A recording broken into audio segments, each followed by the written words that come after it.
GS competition मस्तिष्क channel में आप लोगों का स्वागत है। हमारे चैनल पर समान ज्ञान संबंधित सभी विषयों को फुल डिटेल के साथ पढ़ाया जाता है। मूल अधिकार भाग 2। पहला प्रश्न, निम्नलिखित में से कौन सा मूल अधिकार विदेशी नागरिकों को प्राप्त नहीं है? ऑप्शन ए, विधि के समक्ष समता। ऑप्शन बी, अभिव्यक्ति की स्वतंत्रता का अधिकार। ऑप्शन सी, प्राण एवं दैहिक स्वतंत्रता का अधिकार। ऑप्शन डी, शोषण के विरुद्ध का अधिकार। चलिए बताइए दोस्तों, इसका सही जवाब क्या होगा? इसका सही जवाब ऑप्शन बी, अभिव्यक्ति की स्वतंत्रता का अधिकार ये केवल भारत के नागरिकों को ही प्राप्त है। जैसे विधि के समक्ष समता ये विदेशी नागरिकों को ये भी प्राप्त है और अपने देशों के भारत के भी लोगों को प्राप्त है। और ऑप्शन सी, प्राण एवं दैहिक स्वतंत्रता का अधिकार ये भी विदेशी लोगों को और भारत के लोगों को भी अधिकार प्राप्त है। शोषण के विरुद्ध का अधिकार ये भी विदेशी लोगों को भारत के, लेकिन अभिव्यक्ति की स्वतंत्रता का अधिकार ये केवल भारत के नागरिकों को ही प्राप्त है।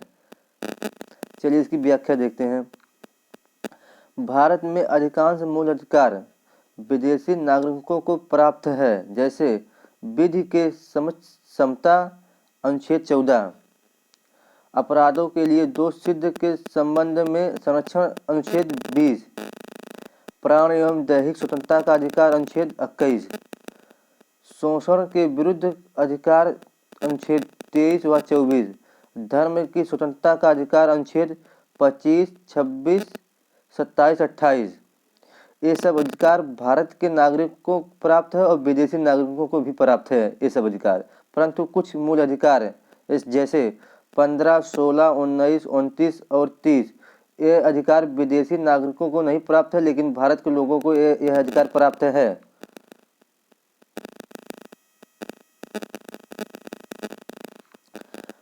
अल्पसंख्यकों के हितों की सुरक्षा पर किस अनुच्छेद में प्रावधान किया गया है? अल्पसंख्यकों के हितों की सुरक्षा पर किस अनुच्छेद में प्रावधान किया गया है? ऑप्शन ए, अनुच्छेद 14। ऑप्शन बी, अनुच्छेद 16। ऑप्शन सी, अनुच्छेद 29। ऑप्शन डी, अनुच्छेद 32। अल्पसंख्यकों के हितों पर किस अनुच्छेद में सुरक्षा किया गया है?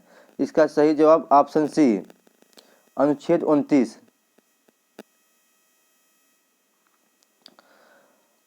बधुआ मजदूर उन्मूलन अधिनियम सांसद ने किस वर्ष पारित किया?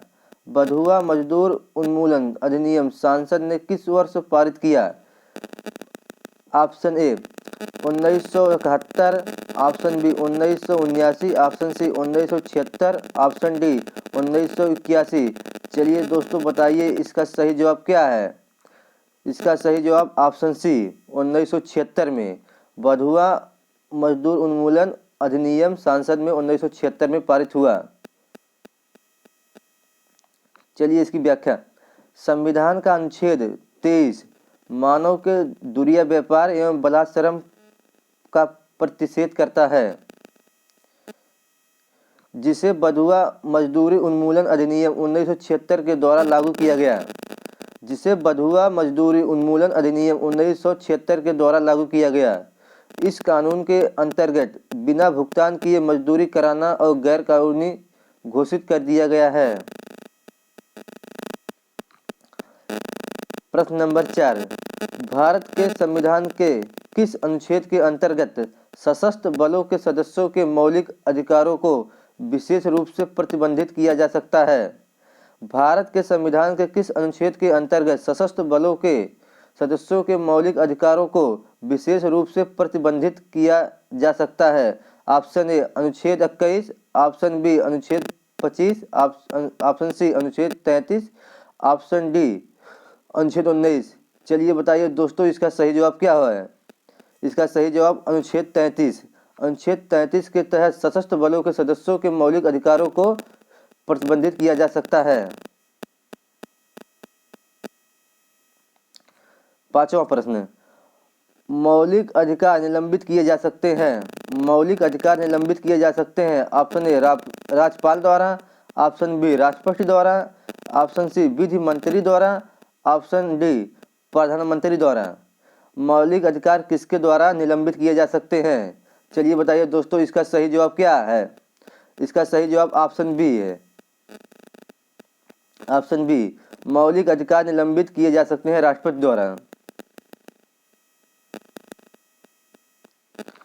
अनुच्छेद 359 में राष्ट्रपति को यह अधिकार प्रदान किया गया है कि अनुच्छेद 359 में राष्ट्रपति को यह प्रदान किया गया है कि यह अधिकार कि वह आपातकाल के समय अनुच्छेद 20 व 21 को छोड़कर अन्य किसी भी मूल अधिकार के प्रवर्तन को निलंबित कर सकता है। राष्ट्रपति को 359 के तहत राष्ट्रपति को अनुच्छेद 359 के तहत एक प्रावधान दिया गया है कि वह 20 व 21 को छोड़कर किसी भी मूल अधिकार को समाप्त कर सकता है।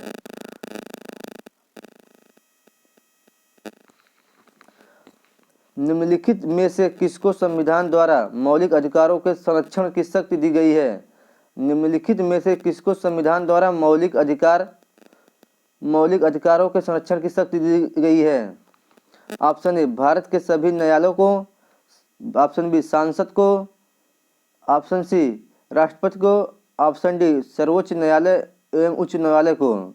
चलिए दोस्तों बताइए इसका सही जवाब क्या है? इसका सही जवाब ऑप्शन डी, संविधान द्वारा मौलिक अधिकारों के संरक्षण की शक्ति सर्वोच्च न्यायालय एवं उच्च न्यायालयों को दिया गया है।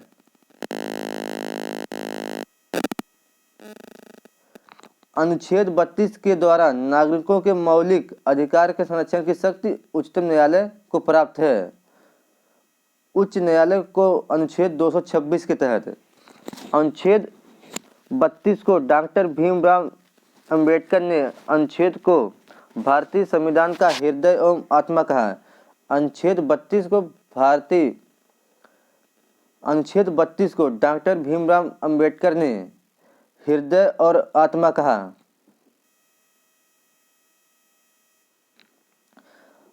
सातवां प्रश्न, उच्चतम न्यायालय के अनुसार निजी भवनों के ऊपर राष्ट्रीय ध्वज को फहराना संविधान के किस अनुच्छेद के अंतर्गत सम्मिलित किया गया है?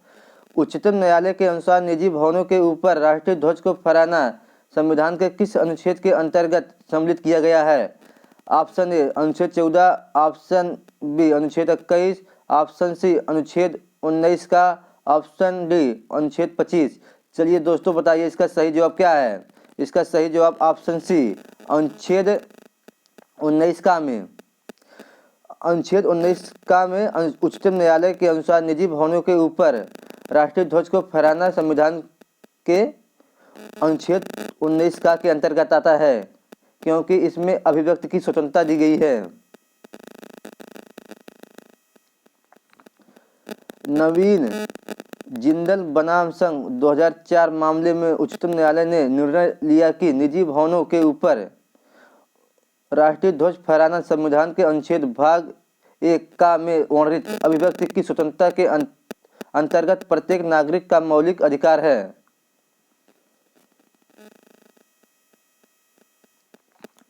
निम्नलिखित में से कौन सा एक सत्य है? ऑप्शन ए, भारतीय संविधान में मूल अधिकारों को शामिल करने के लिए नेहरू रिपोर्ट 1928 ने समर्थन किया था। ऑप्शन बी, भारत सरकार अधिनियम 1935 में मूल अधिकारों को प्राश्रय दिया गया। ऑप्शन सी, अगस्त प्रस्ताव 1940 में मूल अधिकार शामिल किए गए थे। ऑप्शन डी, क्रिप्स मिशन 1942 में मूल अधिकारों को प्राश्रय दिया था। चलिए दोस्तों बताइए इसका सही जवाब क्या है? इसका सही जवाब ऑप्शन ए। इसका सही जवाब ऑप्शन ए, भारतीय संविधान में मूल अधिकारों को सम्मिलित करने का समर्थन मोतीलाल नेहरू द्वारा रिपोर्ट सन 1928 के माध्यम से किया गया था।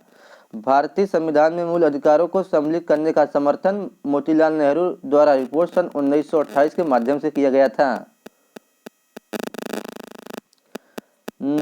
9वां प्रश्न, किस भाग को भारत का मैग्ना कार्टा कहा जाता है? किस भाग को भारत का मैग्ना कार्टा कहा जाता है? किस भाग को भारत का मैग्ना कार्टा कहा जाता है? Option A 5, option B 2, option C 4, option D 5। चलिए दोस्तों बताइए इसका सही जवाब क्या है? इसका सही जवाब ऑप्शन डी, भाग 3 को भाग 3 को भारत का मैग्ना कार्टा कहा जाता है। भाग 3 को भारत का मैग्ना कार्टा कहा जाता है। संपत्ति के अधिकार को मौलिक अधिकारों की सूची से किसके शासनकाल के दौरान हटा दिया गया था? संपत्ति के अधिकार को मौलिक अधिकारों की सूची से किसके शासनकाल के दौरान हटा दिया गया था? ऑप्शन ए इंदिरा गांधी सरकार, ऑप्शन ए मोरारजी देसाई सरकार, option D doctor Rajendra Prasad सरकार, ऑप्शन डी नरसिम्हा राव सरकार। चलिए दोस्तों बताइए इसका सही जवाब क्या है? इसका सही जवाब ऑप्शन बी मोरारजी देसाई सरकार के समय मौलिक अधिकारों को नहीं, संपत्ति के अधिकार को मौलिक अधिकारों की सूची से हटा गया था। संपत्ति के अधिकार को मौलिक अधिकारों की सूची से 44वें संविधान संशोधन के द्वारा 1978 में हटा दिया गया था। उस समय मोरारजी देसाई की सरकार थी। भारत में मूल अधिकार किस अनुच्छेद के माध्यम से सुनिश्चित किए गए हैं? भारत में मूल अधिकार किस अधिकार के माध्यम से सुनिश्चित किए गए हैं? ऑप्शन ए समानता का अधिकार, ऑप्शन बी शोषण के विरुद्ध का अधिकार, ऑप्शन सी संवैधानिक उपचारों का अधिकार, ऑप्शन डी शैक्षिक और सांस्कृतिक का अधिकार। चलिए दोस्तों बताइए इसका सही जवाब क्या है? इसका सही जवाब ऑप्शन सी संवैधानिक उपचारों का अधिकार है।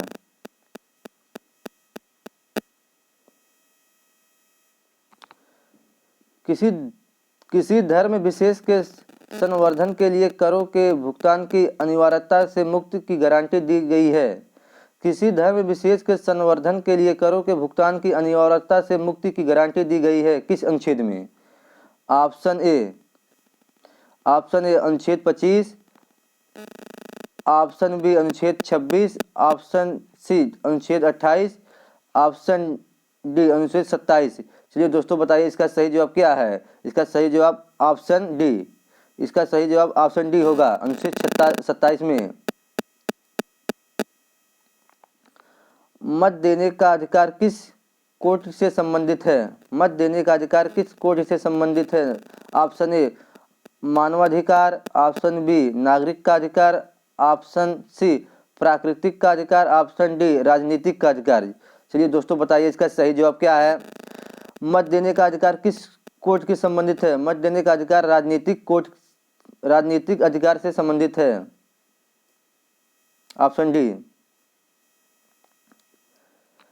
चंद प्रधान बनाम भारत संघ के वाद 1997 सर्वोच्च न्यायालय ने मतदान करने के अधिकार को मौलिक अधिकार नहीं बल्कि विधान द्वारा अध्यारोपित सीमाओं के अधीन वैधानिक अधिकार माना। मत देने का अधिकार को राजनीतिक अधिकार भी माना जाता है। निम्न में कौन एक राजनीतिक अधिकार है? निम्न में कौन एक राजनीतिक अधिकार है? ऑप्शन ए कार्य का अधिकार, ऑप्शन बी शिक्षा का अधिकार, ऑप्शन सी अभिव्यक्ति की स्वतंत्रता का अधिकार, ऑप्शन डी मतदान का अधिकार। चलिए दोस्तों बताइए इसका सही जवाब क्या है?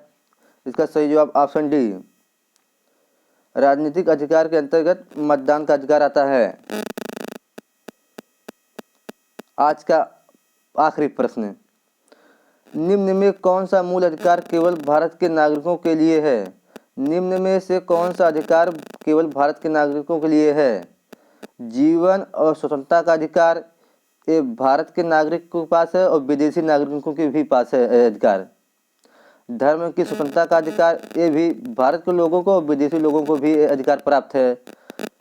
समानता का अधिकार ये भारत के लोगों को विदेशी लोगों दोनों को प्राप्त है। अभिव्यक्ति का अधिकार ये केवल भारत के लोगों को ही प्राप्त है। इसका सही जवाब ऑप्शन डी होगा। चलिए दोस्तों आज का ये आखिरी प्रश्न। जय हिंद जय भारत।